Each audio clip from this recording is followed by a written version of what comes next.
Welcome all of you in today's lecture.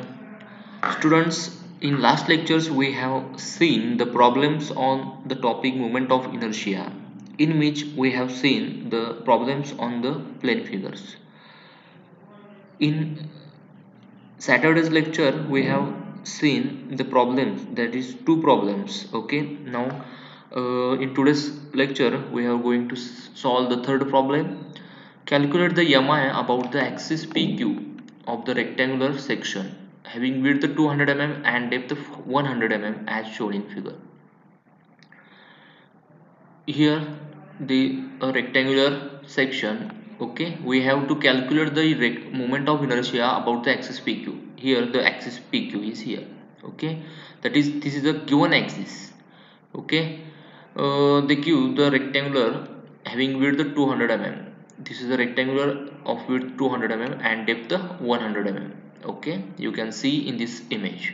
Okay, this is the given axis PQ. This is the horizontal axis, and this axis is parallel to x-axis. Okay, this is the x-axis, means this is the centroidal axis. Okay, this is passed in the center of this rectangular. Okay, then PQ axis is parallel to this x-axis. Okay, hence if here we have to calculate the mi about this axis, PQ axis, hence we have to use here the parallel axis theorem. Okay, they give the distance between the, that is the bottom of this rectangular and the axis PQ.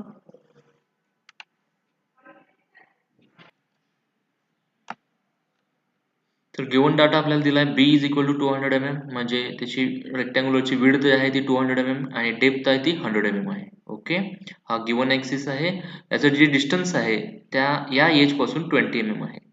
Okay, म्हणजे जो bottom आहे या रेक्टँगलचा, या रेक्टँगलच्या bottom पासून जो आहे तो 20 mm वरती हा काय दिलेला आहे, तुमचा गिवन ॲक्सिस दिलेला आहे. आणि आपल्याला या ॲक्सिसला या रेक्टँग्युलर सेक्शनचा मुवमेंट ऑफ इनर्शिया काढायचा आहे. ओके, नॉर्मली आपण काय करतोय, म्हणजे काय असतं की रेक्टँग्युलर असेल किंवा काही कुठलाही सेक्शन असेल तर त्याच्या सेंट्रोइडल ॲक्सिसला आपण काढतो, म्हणजे आय एक्स असेल किंवा आय वाय वाय असेल, व्हर्टिकल ॲक्सिस असेल तर तिथं एक्स ॲक्सिस आहे, बरोबर आहे, म्हणजे इथं आय ॲक्सिस आपण इथं काढू शकतो.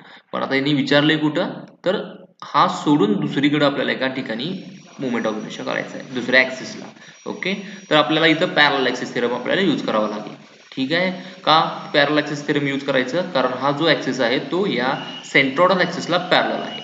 ओके, समजा हा जो गिवन ॲक्सिस आहे तो जर व्हर्टिकल असेल आणि व्हर्टिकल असता आणि व्हर्टिकल जो ॲक्सिस असतो त्याला पॅरलल असता, तर तिथं पण आपण वापरला असता तो. ओके, फक्त जो जो सेंट्रल ॲक्सिस आहे तो फक्त बदलला आता. ओके, तर आपण आता यूज करूया पॅरलल ॲक्सिस थेरम आणि मग प्रॉब्लेम हा सॉल्व्ह करूया. ठीक आहे, here we have to calculate IPQ, that is moment of inertia about PQ. आता here we want to use parallel axis theorem. आपल्याला parallel axis theorem यूज करायचा आहे. IPQ is equal to IXX plus A into H square. Okay, तर x axis हा moment of inertia हा formula आहे parallel axis थेरमचा, बरोबर आहे, हा फॉर्म्युला आपण बघितला आहे. तर इथं काय काय दिलंय, I x x plus A into H square. I एक्सेस म्हणजे moment of inertia about x ऍक्सिसला, म्हणजे हा जो सेक्शन आहे तर त्याच्या मोमेंट ऑफ इनर्शिया काढायचा त्याच्या सेंट्रोइडल ऍक्सिसला, हॉरिझॉन्टल ऍक्सिसला. ओके, हा आय ऍक्सिस का घेतलाय, कारण हा जो ऍक्सिस आहे तो या ऍक्सिसला पॅरलल आहे, त्यामुळे आय ऍक्सिस घेतलाय. Okay, plus A into H square. ए म्हणजे काय, या सेक्शनचा एरिया, आणि एच म्हणजे काय, तर हा जो सेंट्रोइडल ऍक्सिस आहे आणि हा जो गिवन ऍक्सिस आहे, ज्या ऍक्सिसला आपण मोमेंट ऑफ इनर्शिया काढणार आहोत त्या दोघांमधलं डिस्टन्स. ओके, हा ऍक्सिस आणि हा ऍक्सिस या दोघांमधलं डिस्टन्स आपल्याला एच म्हणजे काढायचा. ठीक आहे, आणि त्याचा स्क्वेअर. तर आपण बघूया आता, एक्स आय ऍक्सिस काढूया, नंतर एरिया काढूया, नंतर एच काढूया, आणि नंतर ह्या व्हॅल्यू आहेत त्या या फॉर्म्युल्यामध्ये यूज करूया आणि आपल्याला आन्सर काढूया. ओके, तर I P Q formula is equal to I x x plus A into H square. First calculate the value of I x X, म्हणजे आपल्याला moment of inertia about X axis काढायचा आहे त्या rectangular सेक्शनचा. Formula काय, I x X rectangular सेक्शनसाठी I x X is equal to B D cube by 12. मग बी किती आहे तुमचा 100 आहे, डी किती आहे 200 आहे. ओके, त्या रेक्टँगलचं विड्थ 100.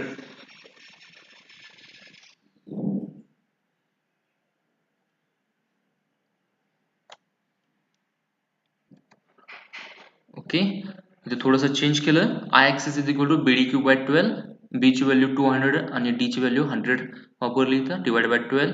त्यानंतर याचं व्हॅल्यू कॅल्क्युलेट केल्यानंतर आपल्याला किती मिळेल, I axis is equal to 16.67 into 10⁻6 mm⁴. हे mm⁴ काय झालं, मोमेंट ऑफ इनर्शियाचं युनिट आहे. ओके, हा तुमच्या आय ॲक्सिसची व्हॅल्यू आहे, म्हणजे त्याच्या मोमेंट ऑफ इनर्शिया त्याच्या सेंट्रोइडल ॲक्सिसला. ओके, हा झाला म्हणजे या फॉर्म्युल्यामधला आय ॲक्सिस आपण काढून घेतला. त्यानंतर एरिया काढूया.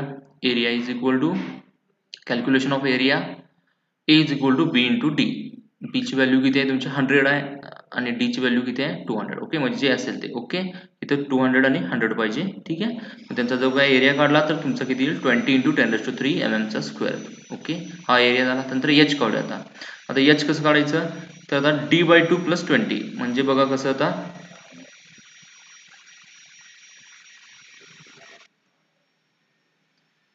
100 आहे, बरोबर आहे, 100 आहे ही व्हॅल्यू. किती आहे तुमची, डेप्थ किती आहे 100 आहे. ठीक आहे, आणि हा किती आहे 20 आहे. आपल्याला एच म्हणजे काय, तर हे एक्स ॲक्सिस आणि या पी क्यू ॲक्सिस जो आहे गिवन ॲक्सिस, या दोघांमधलं डिस्टन्स, हे एवढं डिस्टन्स पाहिजे, बरोबर आहे. मग आता एवढं डिस्टन्स म्हणजे तुम्हाला ह्या एक्स ॲक्सिस पासून ह्या बॉटम पर्यंतचं डिस्टन्स किती असतं, तर टोटल डेप्थ किती आहे, त्या टोटल डेप्थच्या निम्म असणार आहे, बरोबर आहे. कारण हा सेंटरला म्हणजे हा एक्स ॲक्सिसला सिमेट्रिकल आहे, म्हणजे जर फोल्ड केला तर ते बरोबर सेंटरमधून फोल्ड होईल. म्हणजे एवढं डिस्टन्स तुम्हाला याच्या टोटल डेप्थच्या निम्म मिळेल, म्हणजे हे 50 मिळेल आणि हे 20, म्हणजे 50 + 20 किती होतं 70. ओके, ह्या अशा पद्धतीने हे डिस्टन्स काढायचं. कारण हे तुम्हाला डिस्टन्स हे दिलं आहे ना, मग ह्यामध्ये फक्त ऍड करायचं. इथंपर्यंत डिस्टन्स 20 आणि इथून ते इथंपर्यंत किती आहे 50 होतं. मग 50 + 20 म्हणजे 70 मिळतं आपल्याला. ठीक आहे,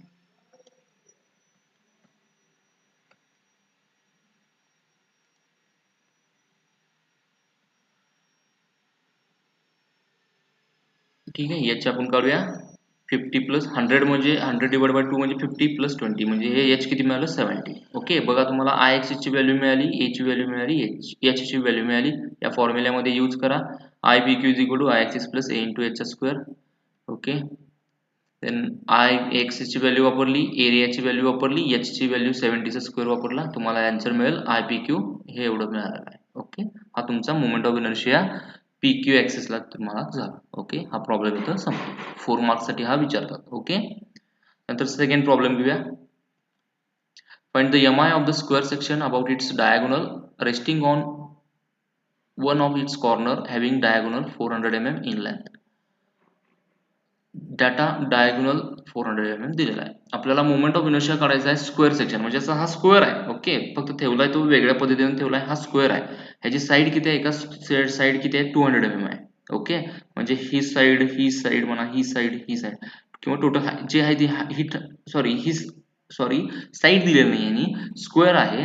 डायगोनल त्यांनी दिलाय 400, म्हणजे टोटल हा डायगोनल आहे तो 400च आहे. हा डायगोनल 400, हा डायगोनल 400. म्हणजे जर आणि ठेवलेलं आहे कसं, त्यांनी एका कॉर्नरला ठेवलेला आहे, एका कॉर्नर म्हणजे ह्या कॉर्नरला किंवा हा दिसा असा एका कॉर्नरला तो काय केलेला आहे, असा रेस्ट केलेला आहे. म्हणजे असा हा टोटल उभा जर डायगोनल म्हटला तर 400 mm टोटल होतो. म्हणजे निम्म जर आपण बघितलं तर 200 आणि 200, म्हणजे हा स्क्वेअर आहे. आपण याच्यामध्ये आता स्क्वेअर मध्ये काय केलं, त्याचं डिवाइड केलं. म्हणजे आता हा असा एका कॉर्नरला रेस्ट केल्यामुळे असं तुम्हाला ट्रायंगल दिसतात असे दोन. हा ए सी बी हा एक ट्रायंगल दिसतो आणि ए सी डी असा एक ट्रायंगल दिसतो. म्हणजे दोन ट्रायंगल इथे तुम्हाला दिसतात. एका ट्रायंगलची हाईट तुम्हाला 200 दिसते आणि बेस किती त्याचा होतो 400. ओके, दुसऱ्या ट्रायंगलचं पण तेवढीच हाईट 200 आणि त्याचा बेस पण तेवढाच. म्हणजे दोन्ही ट्रायंगलचा बेस आहे तो कॉमन आहे आणि हाईट आहे ती वेगवेगळी आहे. Okay, find the mi of square section about its diagonal resting on one of its corner having diagonal 400. आपल्याला काय करायचं, mi त्या स्क्वेअर सेक्शनचा त्याच्या डायगोनलला काढायचा आहे. ओके, अबाउट इट्स डायगोनल म्हणजे या डायगोनलला काढा किंवा या डायगोनलला कुठलाही. आता आपण घेतलाय कसं, या कॉर्नरला रेस्ट केलं म्हणजे हा डायगोनलला आपण काय करायचं, त्याचा मोमेंट ऑफ इनर्शिया काढायचा. ओके, या डायगोनलला काय करायचं आहे, ह्या टोटल स्क्वेअरचा ह्या मोमेंट ऑफ इनर्शिया आपल्याला काढायचा. ठीक आहे, तर आता बघूया आपण. आता moment of inertia about diagonal जर काढायचं म्हटलं तर कसं काढणार आपण, the mi about the base of triangle ACB म्हणजे ACB या ट्रायंगलच्या मोमेंट ऑफ इनर्शिया घ्यायचा त्याच्या बेसला. ओके, म्हणजे हा बेस आहे, AC हा बेस आहे, तर या ट्रायंगल झाला हा ACB हा ट्रायंगल आहे, त्याचा बेस हा, तर या बेसला त्याचा काय घ्यायचं मोमेंट ऑफ इनर्शिया, म्हणजे ह्या ट्रायंगलचा या बेसला मोमेंट ऑफ इनर्शिया काढायचा. Plus mi at the base of triangle ACD, म्हणजे दुसऱ्या ट्रायंगलचा पण सेम, आता हा AD किंवा ACD हा जो ट्रायंगल आहे त्याच्या पण बेसला मोमेंट ऑफ इनर्शिया घ्यायचा, म्हणजे या स्क्वेअरचा हा डायगोनल होतो, म्हणजे या ट्रायंगलचा त्याच्या बेसला मोमेंट ऑफ इनर्शिया काढायचा, नंतर हा दुसरा ट्रायंगल आहे त्याच्या बेसला, म्हणजे याच बेसला काय करायचं, मोमेंट ऑफ इनर्शिया, म्हणजे डबल करायचे. एकच ट्रायंगल आहे होतो, त्याची साईज वगैरे सेम आहे, फक्त डबल करायचं त्याच्या. ओके, म्हणजे त्याच्या बेसला, या ट्रायंगलच्या बेसला मोमेंट ऑफ इनर्शिया काढला आणि त्याला 2 न मल्टिप्लाय केला की मोमेंट ऑफ इनर्शिया या डायगोनल आपल्याला मिळेल या स्क्वेअरचा. ओके, आपल्याला माहित आहे एका ट्रायंगलचा म्हणजे त्याच्या जर बेसला काढायचा असेल तर त्याचा फॉर्म्युला काय, BH3/12. ओके, दुसऱ्याचा पण म्हणजे BH3/12, म्हणजे हे दोघांची बेरीज केली. ओके, बेरीज करा किंवा इंटू 2 करा त्याला. ठीक आहे, is equal to 2 into BH3/12. आता बी आणि एच ची व्हॅल्यू वापरूया फक्त. बी किती आहे बघा, 400. याचा बेस म्हणजे किती आहे, हा डायगोनल किती आहे, 400. आणि एच म्हणजे काय, या ट्रायंगलचा सेपरेट एच आणि या ट्रायंगलचा सेपरेट एच, म्हणजे 200. बी दोन्हीचा सेम आहे. ओके, त्यामुळे हे एकच घेतलं आपण. 400 इंटू 200 चा क्यूब डिवाइड बाय 12, त्याला 2 न मल्टिप्लाय केलं. ओके, मग आपल्याला मिळेल डायगोनलला मोमेंट ऑफ इनर्शिया किती मिळाला, 5.33 इंटू 10⁸ mm⁴. ओके, म्हणजे या स्क्वेअरचा मोमेंट ऑफ इनर्शिया त्याच्या डायगोनलला झाला. ओके, हा तुमचा किती मिळाला, 5.33 इंटू 10⁸. ठीक आहे, हा एक इथं प्रॉब्लेम संपतो. हा दुसरा प्रॉब्लेम आहे. नेक्स्ट थर्ड प्रॉब्लेम आपण बघूया, म्हणजे आजच्या दिवसातला थर्ड प्रॉब्लेम आणि total 5th problem. Find the MI of semicircular lamina having radius 80 mm about horizontal and vertical centroidal axis. Okay, म्हणजे हे एक सेमीसर्कल दिलेला आहे, हा असं सेमीसर्कल आहे, तर त्याचा रेडियस किती आहे, म्हणजे इथून ते इथपर्यंतचं डिस्टन्स आहे 80 mm. ओके, तर त्याला आपल्याला एक्स ॲक्सिस आणि वाय ॲक्सिसला मोमेंट ऑफ इनर्शिया काढायचा आहे, म्हणजे हॉरिझॉन्टल ॲक्सिस आणि व्हर्टिकल ॲक्सिसला मोमेंट ऑफ इनर्शिया काढायचा आहे. हॉरिझॉन्टल ॲक्सिस म्हणजे एक्स ॲक्सिस असणार आहे, व्हर्टिकल ॲक्सिस म्हणजे वाय ॲक्सिस. वाय ॲक्सिस हा त्याच्या ओरिजिन मधून जातो, म्हणजे इथून, आणि एक्स ॲक्सिस हा जो जातो तो या बेस पासून 4r/3π एवढ्या डिस्टन्स वरून जातो, हे आपल्याला तुम्हाला सांगितलं. म्हणजे इथून 4r/3π डिस्टन्स वरती हा एक्स ॲक्सिस येतो. ठीक आहे, तर आपण बघा, radius r is equal to 80 mm. आता आपण करूया calculation of MI about x. आपल्याला गिवन डाटा रेडियस दिलेला आहे, त्याच्यानुसार आपल्याला काय करायचं आहे, याचा moment of inertia X axis आणि वाय ॲक्सिसला काढूया. पहिला आपण एक्स ॲक्सिसला मोमेंट ऑफ इनर्शिया काढूया. फॉर्म्युला आहे आपल्याकडे direct, I axis is equal to काय, 0.11 इंटू r⁴. हा ऑलरेडी फॉर्म्युला आहे, तुम्हाला दिला आहे, तयार आहे. ओके, त्यात फक्त रेडियसची व्हॅल्यू किती आहे, 80 mm, ती वापरा. 0.11 इंटू 80⁴. ओके, म्हणजे 4.5 इंटू 10⁶. आय एक्सिस किती मिळाला, 4.5 इंटू 10⁶ मिळाला. ठीक आहे, हे झालं तुमचं एक, म्हणजे हॉरिझॉन्टल ॲक्सिसला तुमचं मोमेंट ऑफ इनर्शिया मिळाला. फॉर्म्युला आहे डायरेक्ट. आता moment of inertia about Y axis घेऊया. फॉर्म्युला आहे आपल्याकडं, IYY is equal to πd⁴ divide by 128. Okay, इथे आता d⁴ आहे, म्हणजे d इथे डायमीटर वापरायचं आहे. तुम्हाला दिलंय रेडियस, म्हणजे याच्या दुप्पट केलं की तुम्हाला डायमीटर मिळतो. रेडियस आहे 80 mm, त्याचा दुप्पट म्हणजे 160, तुमचा डायमीटर किती मिळतो, 160. ओके, फॉर्म्युला लिहिला, pi into 160⁴ divide by 128. IYY is equal, formula हा, त्या व्हॅल्यू वापरला आपल्याला आन्सर मिळेल. IYY is equal to 16.08 into 10⁶ mm⁴. म्हणजे IYY इज इक्वल टू तुम्हाला एवढा मिळाला. ठीक आहे, हा तुमचा इथं प्रॉब्लेम संपतो.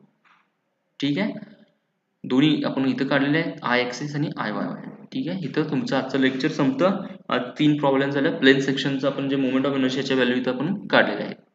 Okay, thank you very much.